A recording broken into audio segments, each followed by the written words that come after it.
खुतबा number 217। आप अलैहिस्सलाम का इरशाद गिरामी कुरैश से शिकायत और फरियाद करते हुए। बिस्मिल्लाहिर्रहमानिर्रहीम।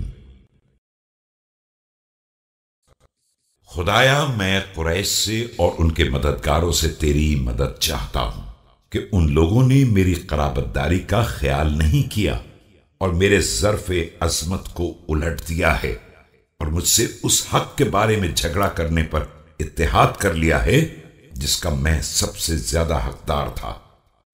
Ya Allah, I beseech thee to take revenge on the Quraysh and those who are assisting them, for they have cut asunder my kinship and overturned my cup and have joined together to contest a right to which I was entitled more than anyone else.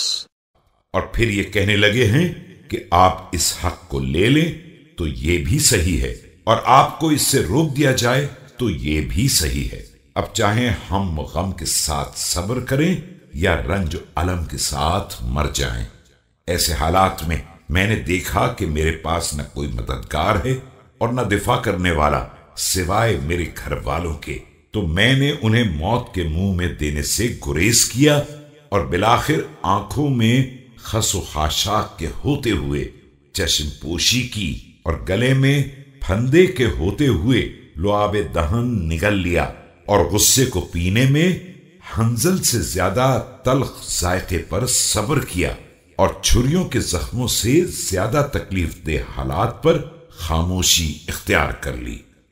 They said to me, if you get your right, that will be just, but if you are denied the right, that too will be just. Endure it with sadness or kill yourself in grief. I looked around but found no one to shield me, protect me or help me except the members of my family. I refrained from flinging them into death and therefore closed my eyes despite the dust, kept swallowing saliva despite the suffocation of grief and endured pangs of anger although it was more bitter than colocynth and more grievous than the bite of knife.